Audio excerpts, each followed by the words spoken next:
Welcome to Real Chat with Kat, the podcast that's all about real conversations for real transformation. I'm your host, Kat Pulcinelli, professional speaker, MC, and best-selling international author. Here, we tackle the tough stuff, the mud that we all have found ourselves in. We talk about the pivots, the challenges, and the victories that shape our lives and our businesses.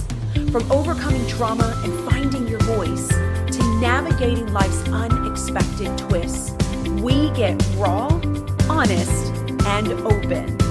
You'll hear from inspiring guests who share their stories of resilience, healing, and growth. Whether it's breaking through emotional abuse, embracing self-worth, or thriving in entrepreneurship, you'll find connection, empowerment, and the tools to keep you moving forward. So grab your favorite drink, settle in, and get ready for stories that hit home and conversations that make a difference. Let's get real together. Hello, everyone, and thank you so much for joining me today on this episode of Real Chat with Kat. I am so excited to have you here with me today, and I have the coolest guest ever. I love this person so much. She's so much fun. I actually teased her because I was recently on her podcast and she had this beautiful, amazing introduction. And I was like, I wish I could give that to you. But I'm going to let her introduce herself. So Natalie, thank you so much for being a part of the podcast today. I'm so glad to be here and I adore you and just what an honor. I'm Natalie Petersen. I have my little dream that I lean into is called Bloomstruck, and it is a place where I just try and create as much magic as I can. It's kind of my bounce off, my launching pad for my podcast that you were a guest on called Think Out Loud with Me. And then I'm building out what I believe to be a place, or what I intend to be a place for connection. I meet such incredible people like yourself and other healers and guides and speakers and mentors. And I want to be able to connect. I feel it in my blood and in my bones to be a connector between these fantastic humans who have so much to offer, and the people that are curious about healing. I call them, the healing curious. And these are folks they don't know where to start. They don't know how to start. They're scared to start. They think it's too expensive to start, or it's a scam, right? Or there's even women that are like, and men, I should say, all walks, the entire spectrum, that they're just too busy. I'll get to it I'll get to it later. So yeah, tools, classes, panels, podcasts, you name it. I'm dishing it up. I'm attempting to. I am attempting to. Yeah, but thanks for I having love me. it. I'm so stinking glad to be here. Yeah, you are so welcome. Now I've got to ask you, because it's something I ask every guest, but what got you into this space? What made you want to start something like this, right? Because when you think about it, most of us are like, I have all this trauma, I have all this crap. We don't usually think like, I just want all these healing, curious people to just be around me. So Hmm. give me Hmm. a little bit of the backstory. What kind of made you decide that this was where you needed to be? Well, it all started back in 1974. No, I'm just joking. It did start. It probably started lifetimes before that. I have always been, I've always been a teacher at heart. I've always held, I think about throughout as a young person and then into my career, I was always the person with people in my office, picking my brain. Can I just spend some time? Hey, Natalie, what do you think?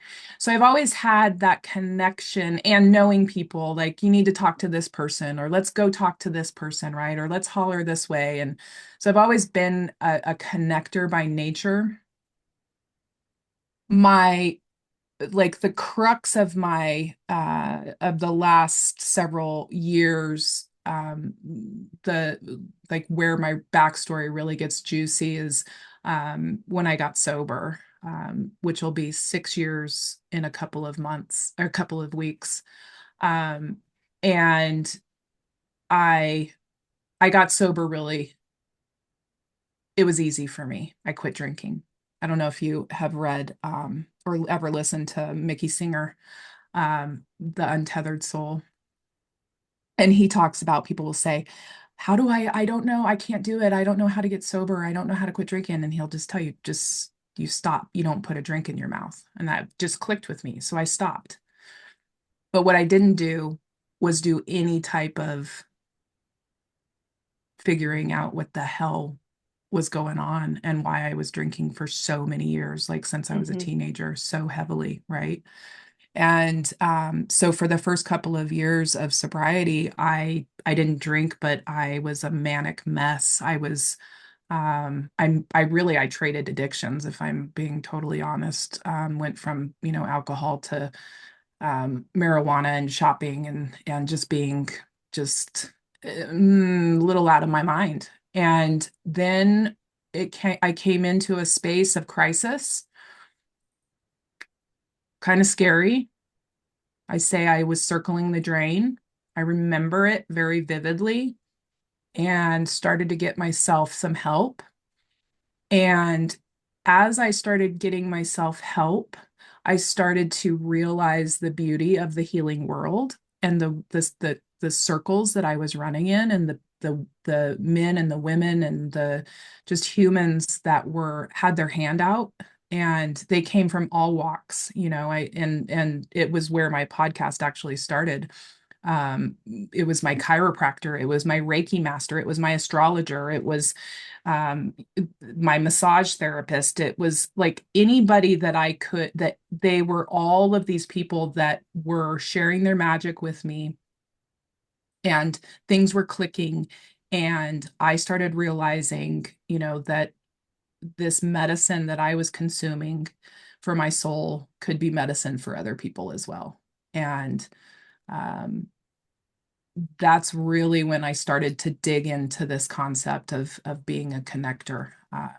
Not only do I love I love being in circles of, healing's hard as hell, right? It's not pretty. Mm-hmm. It's messy, but shit, it's beautiful. It's incredible to witness healing, and to be a part of that and be a part of those circles, those healing circles. I was in, and whatever I can do to pay it forward. I like to think that I had my hand extended for so long, and just holding on to people and grabbing and actually like grabbing their legs and not, like a little kid, like around their calf muscles. And then finally getting my wits about me and getting myself in a space, in a healthy space where I could turn and put my hand out and say, either it's going to be me that helps, or it's going to be, I can connect you. So yeah, that's brought me fully forward to today, and yeah, in just a much different place. Um, and happy to be here. I wouldn't be here without all that, right? Yeah. It's interesting. One, it's just beautiful to see the full circle moment, and congratulations on the 6 years, because I've Thank heard so you. many stories of people that have been through different types of addictions and things like that, and how it destroys their life. And what's really interesting is we I feel like when we think of addiction, we directly go to like alcohol and drugs, but there's so many other types of addictions that we don't necessarily call an addiction, right? But like people pleasing, wanting to fix everything for everyone because that should make you feel better. That's an addiction because you don't know how to self-regulate. You don't know how to handle things, right? Going into relationships with the wrong people on a repetitive basis, that's an addiction because it's a safety net, right? That your body is aware of and it's okay with it, even though there's pain because it knows how to handle that pain. So it's really interesting when you think about the word addiction and what it truly does mean, right? I mean, you said so yourself, you did shopping and different things. And I've heard of people doing that, right? Where they're like, oh, I do that to make myself feel better. But then it becomes such a pattern that it literally is an addiction. And I think that we need to think about that a little bit more versus just drugs and alcohol as the only Mhm. types of addictions, because we are all looking for ways to self-soothe. It just may not be in the dictionary as that is what we are doing, and that is the addiction that we have. And then, being able to come out of that, you talk about how you had like this full circle moment, but it's like, if I wouldn't have went through that, I wouldn't have got here. I had a really interesting conversation with someone yesterday, and we got to talking about different stories and things that we had been through. And she said, I love that you've been through this initiation that has Mm. brought you to where you're at. And I thought, how interesting is that word? Like we think about it, we think about our failures, we think about our life choices, we think about the bad decisions and all of that. And she equated it to an initiation. And going through that initiation and coming out on the other side meant that we now are the teacher, we now are the leader, we now are the people that can put our hands out to help the other people. And sometimes you have to go through certain initiations, certain journeys in order to be able to like fully step back, right? And just be able to see everything around you and then be like, okay, this is how I know that I did it. This is why I know why I did it. Now I can start offering to other people. But I Mhm. thought that was such a beautiful way to put it because I think in our society, we're so good at drawing negative and positive, and we forget that some of the words that we see as like neutral or positive can actually describe the negative that we feel in our life. Mhm. Mhm. Yeah, totally. I think on so many points I agree. You know, so in the first in your first points, just thinking about addiction, and my own, it is a very it's a very interesting condition to feel like you don't have control, to know that you don't have control of something and then decide to distract yourself from the knowledge that you don't have control of something. So I consider addiction to be disassociation, right? Mm-hmm. It's distracting yourself from what you know to be true. Now, some people would say they can't help themselves. And I have immense, like, I think about my own privilege in recovery, that I had resources, that I had people to call and I mean, from the circling the drain, I walked out of the bathroom and I made a phone call. The next day I was on an airplane and I walked into the arms of someone who could help me. And I want to recognize that recovery like that it's not the norm, right? Mm-hmm. That it is, addiction is a very serious situation for so many people. And because it comes in so many flavors, and in so many cases, we don't even know, we're not aware. You talk about, like, codependency and the different ways that we disassociate through people pleasing, through being, we call it tap dancing, or being a martyr, or being a victim, or all of these different things that just, hell, why would I don't want to know all this. There's so many things, like, why would I want to know all this? You're right. And so it's like, Mm-hmm. no, thanks. I'll stay where I'm at. You can call this an addiction. You can call it whatever you want. I'm good being distracted, right? The other thing I want to that resonates with me with what you said is this concept of initiation. It makes me think of it makes me think of a not only because healing is not a before and an after so much as it is this it's like a gradient, right? And there's these thresholds in the initiation there are thresholds of like levels, like you level up and you turn around, you're like, holy shit, that was hard, that was fantastic, I can't believe I made it, now what, right? Mm-hmm. And then as you continue to live and as you continue to journey, you're in whatever bubbles up for you, whatever situation that you couldn't have never predicted would come up. Your mom dies, or your like something happens with your child, or that taps something else in you. All of a sudden you're at another part of the initiation, right? And another threshold is upon you, and you're like, okay, this is going to be hard. I'm feeling things that I didn't even know I had. And now I feel like I have tools and resources to go ahead and take the next steps, eyes wide open, um, and continue to commit to healing, rather than absolutely like, oh my gosh, I would love to just go. And sometimes I do crawl into bed, turn on Netflix, disassociate, right? But yeah, that concept of initiation and the period of our life, like the healing that goes on over the course of a lifetime, is just it's a fantastic journey. I think I compare it to yoga. I don't do yoga. Let's get that straight. I do. I dabble in yoga. I dabble in it. Um, but the little dabbling that I've done, when a good yoga teacher, the ones that I've had, have when leaning into a stretch, you don't want to over lean. You don't want to overstretch. You're not trying to pull your hamstring, or you're not trying to pop your ligament out, right? And prove to everybody that you still have the joints and the flexibility of a 9-year-old, right?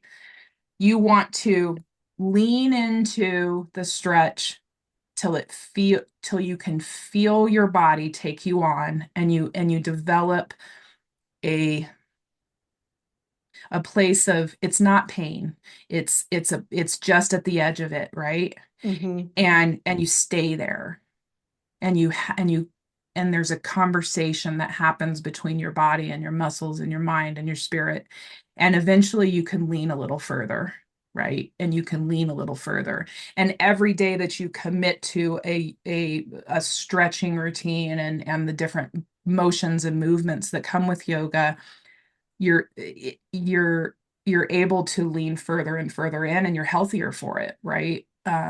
It's like saddling up to something and just edging up to something and saying, I know you're there, and I'm going to get used to you, and then I'm going to take it another step further. That's what healing is to me. Good. It doesn't have to hurt. It's gradual. It's a commitment. And it's rewarding, right? Mm-hmm. Oh, I love this concept of yoga though. Like that's so like my brain just went like down this rabbit hole because I've dabbled in it as well. And you're right. They always talk about you want a slight discomfort, but not enough for it to be painful, just enough for you to feel it. And I do think that a lot of us decide not to heal because we don't know where to find the discomfort level versus the painful one, right? Or we aren't sure how much we can stretch. So it's like, if I just stay right here though, then I know that I'm good and like I'm not Mhm. going to hurt anything. When in reality, we don't realize what we're doing internally on a regular basis. And I think that for people that really are looking to not only heal, but just improve their own being, improve the way that they see things, improve the way that they handle things, improve the way they approach things, we have to remember that it's the small stretches, right? Those simple steps that build, that take us to where we want to go. We are in such a society where it's give me more now, finish it, figure it out. the get rich quick schemes and all this stuff. It's the same way when it comes to like working through trauma, right? You have people that are like, oh, you just do this and it's going to fix it all. And it's like, that's not part of the journey. If that was the case, we'd all be able to do it. We'd all be great. Look at what our world is. That's obviously not what happens. Hmm. But it's interesting when you think about trying yoga for the first time or getting a new job. You know that you don't necessarily know what the heck you're doing, but you're uncomfortable enough and confident enough that like you're willing to give it a try. And I think that that's the same thing that equates when we are working through our own pieces, especially for those that call themselves broken. One, you're not broken, but for those that feel like I don't even know where to go, I don't know where to start. It's those things. It's knowing and Hmm. remembering like there's been other things in your life that you've had to learn that you had no clue what the heck you were doing. Getting behind the wheel of a car. I had Yep. no clue what I was doing at 16, right? But I had enough confidence and the willingness to like, I just want to see if I can figure it out. And now I've been driving since I was 16. Well, Right. 14, but that's a whole nother thing. But But it's things like don't that. tell Don't, the don't, law. don't, don't tell. But when you think about that, and I feel like when we simplify it down for people that are at that cusp of making that decision, that's easier to grasp, that's easier to swallow than you should go to therapy and release all your demons and talk about all your past stuff and cry it out and you're going to be fine because not everybody's healing journey requires that. Hmm.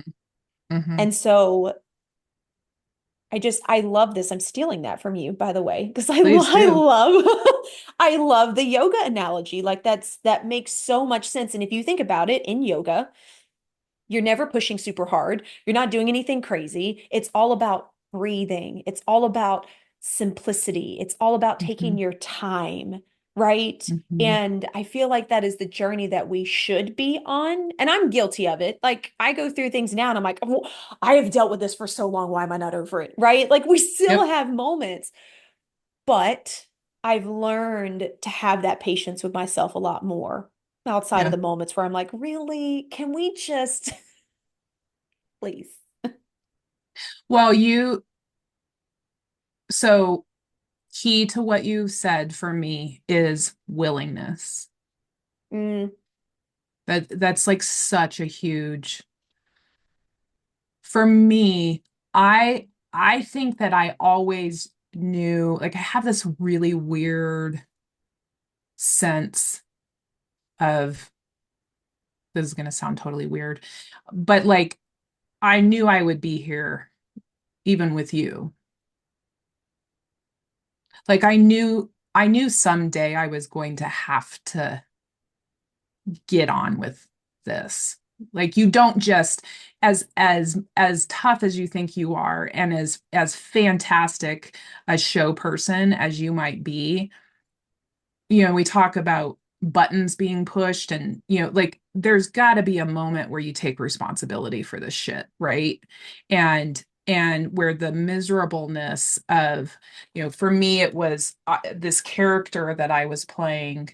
Um well, let's do it now. So now there is such a gap between the character I was playing just to keep up with who I thought I needed to be, whether it was the people pleaser or the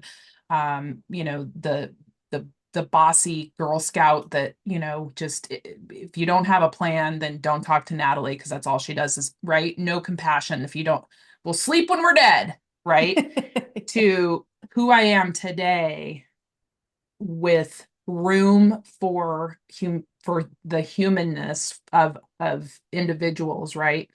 And this willingness to be able to look at ourselves with a critical eye. We we don't like having a self-awareness as the base of all this is not easy. yeah. It's not easy to look at ourselves and say, wow, I really, okay, I see where I have responsibility in that miscommunication because I see where I came, from I grew up in a very passive aggressive house where we didn't talk about things. So man, I am like queen of passive aggressiveness. Even this morning, I called my controller and I said, I'm trying to be an adult today. This is a hard conversation, but I'm making a phone call rather than sending an email and being passive aggressive about this. Like finally being willing to step into the discomfort of who I of healing these little messy pieces of myself, right? And she was relieved to hear from me and relieved not to be on the other end of a passive aggressive email where I'm trying to fix something that, right? It was just so much easier. Mm-hmm. And now we're humans together. So willingness to become self-aware, to take a critical eye, and critical isn't about judgment. It's just about honesty. It's about reflection, and it takes time and it takes work, and it is uncomfortable. There's, the first parts of, I continue to like think about sobriety as like the massive chunk that it is. The first parts of that time of consumption, I was addicted to self-help, looking for the magic seed, looking for the magic bullet, taking like give me it was podcasts and books and tests and analysis and like everything that I could looking for something to just click, like click click Yep. click, I need something to click, right? Consume consume consume. But I was doing nothing with any of it. There wasn't a willingness for me to actually take myself on and apply any of it and actually take myself to task until I finally got to a place. I remember going out into my backyard, and I know when I'm onto something because I'll hit live on my Facebook feed and I'm like, I'm going live with this. And I got in my backyard and I was like, I'm kicking my own ass. I am so sick of my bullshit right now. I'm so sick of it. I am so ready to take myself on and figure out what makes me tick. Because I know I'm a badass. I know I can make things work. I know this about myself. What's holding me back? I'm ready to take it on. It's almost like an alter ego comes out when you're like, you can see yourself. You can step into this outside of the seat of yourself, right? And turn and be like, let's do this. But that's a massive willingness that you've got to lean into, and you've got to give yourself, and holy shit, now I'm tripping over my words because I'm excited about it. Grace. We have to give ourselves grace. Ooh, that word. Yeah. It's messy. Yeah. Grace is that, and honesty is that was probably one of the hardest things I had to deal with, was being honest with myself. The things that I had allowed in my life because I didn't want to um go this direction, or I didn't want to like push this direction. I didn't want to, you know, that was a hard pill to swallow, but also giving myself grace was a big one, right? A lot of us, women especially, we are the go, go, go, do all for everybody. If you're not doing something, you're being lazy, da da da da da da da. That was such a hard concept to break. Such a hard concept where it was like you said, humanness. Mhm. We allow other people to have mistakes. We allow other people to be like, oh, it's okay, it's fine, things happen. But then when we do it, we're like, how stupid are you? Why did you even, how can you, like, and it's really interesting when you think about that, how harsh we are with ourselves. Um, but I love the space that you're talking about, this like alter ego. It really is interesting once you start diving into this and really kind of putting things into play, and then shifting your focus to learning to love yourself for who you are and who you want to become versus hating yourself for what you've been through. And Mhm. you really can kind of pull yourself apart. I love that you say that, because like I feel like that sometimes. Like I feel like I'm looking at myself and I'm Mhm. like, okay, this makes sense. This doesn't. Okay, know why I'm doing that. Like it's almost like you could take your life and like pull it apart and start looking through all the film, right? And like Mhm. pinpointing the things. And I think that that's been kind of the coolest thing, while it can be hurtful, because you're like, oh, well, this happened because of this situation that I went through. Okay, I'm dealing with this because of what I felt when I was a kid. Like, yes, there's some twinge to it, Mm-hmm. right? That like, Mm-hmm. oh, Mm-hmm. but not enough to feel gut punched generally, because Mm-hmm. there's a love for what you've been through and what you've seen, and not a, I can't believe you did that, or I can't believe you went through that, or I can't believe you didn't make a better decision. So it's really being able to take yourself in the future and be able to look back Mm-hmm. and, like you said, give grace, And be compassion. honest, and Mm-hmm. have that compassion. Like Mm-hmm. it's so important on so many levels, um, for that. So when you're dealing with your healing curiosity people, what is one of the one or two big things that you feel like you remind them of, or just have to kind of mention to them as they're going through this journey? Mm-hmm.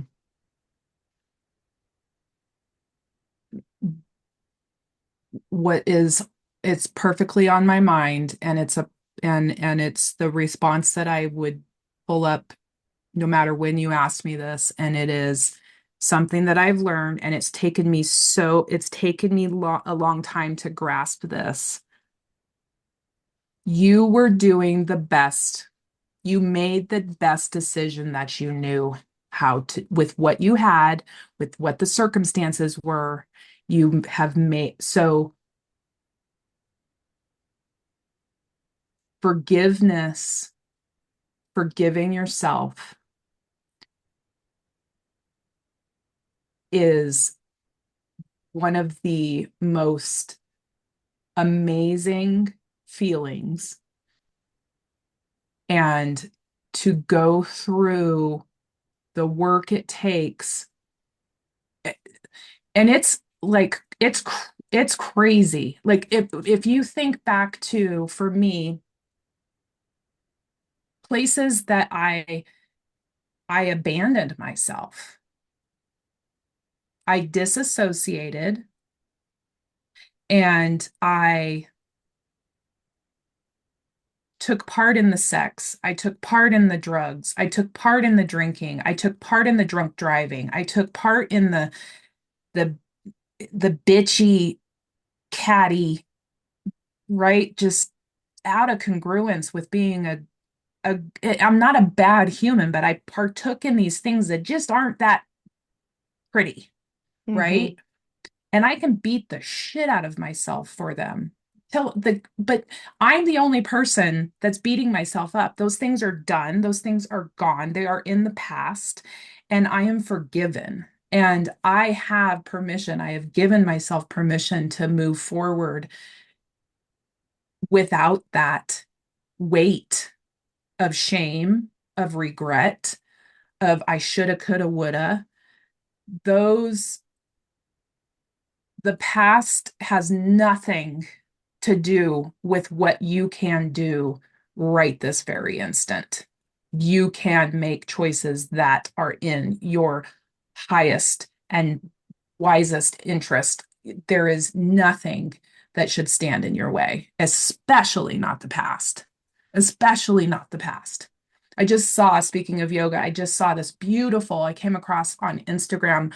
There's this jail, this prison down in Mexico, and they have an entire yoga program for this entire incarcerated population of men. It is absolutely, these photos and these videos of these men partaking in healing themselves and connecting with their source and saying, I am not the person that, and have it like, what do you mean they didn't know what they were doing and that was a bad decision and they did the best that they knew how when they shot that person or they murdered that person or they stole from that woman or they whatever, fill in the blank. I'm sorry, but I believe it. That was when they made the choice. That was the best choice that they knew to do for whatever. And sidebar, it's none of my fucking business. They deserve healing. They deserve to find their source. They deserve to find their center and to watch. I mean, we were talking about finding reels that we could just like look at for hours. This is one I'm like, yes, connect to that forgiveness that space in you where you become the unstoppable human. You're forgiven and you're beautiful. And what's next? Yeah. Oh, I love that so much. That's like it's like the perfect thing to end on. But I just want to like keep talking for the next like 2 hours. But you're so right. We do tend to beat ourselves up for whatever decision we made 2, 5, 10, 15. I've seen people do it for 20 years ago, but yet that's not what they're doing now. So like you obviously made a choice to do something different, and we have to start giving ourselves grace for those Mhm. moments that we aren't necessarily proud of, because we all have them. That's part of the human experience. The bigger Mhm. piece is, did you learn from it? And did you decide to do something different moving forward? And if that's the Mhm. case, then yes, like you are growing, you are learning, right? We forget that. There's so much perfectionism. There's so much, you're supposed to do this at this age, you're supposed to do this when you get to this, time in your life, crap. And we beat ourselves up when we don't meet those invisible expectations, when in reality, your expectations should be with you, depending on what you have been through on your journey. So, Mhm. as we come to a close, and I know you just gave me like a beautiful message, but do you have any closing words, quote, or anything you'd like to leave the audience with? Hmm. Gosh, no pressure. None Uh, at all. ooh, I would love to read a quote. Okay. I would love to read a quote because it's been on I'm writing a chapter in a new book, a collaboration with some other authors, and we were tasked with finding a quote to sum up to as a launch pad for our chapter. And the quote is by a beautiful human. His name is Jaya John, and he is a poet and he's a writer and just a beautiful human being. And it the quote, it kind of wraps all of this up for us.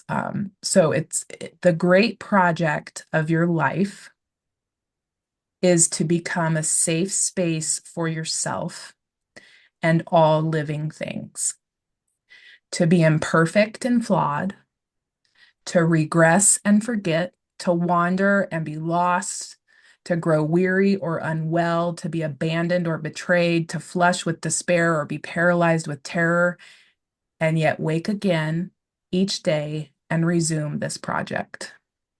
For each day you are given is a newborn miracle that sings. You still have time to become a living sanctuary. And wouldn't that be your greatest creation of all? How cool is that? Isn't that pretty? That is so pretty. So pretty. You have to share that with me. Like you have to I send that will. to me. I need that. That is so pretty, like, and so deep on so many levels. Thank you, Natalie, for being a part of the podcast today Yeah. and sharing all of your wisdom and your insights and the messy middle that we Mm. all go through. Like, I appreciate Hashtag that. messy middle.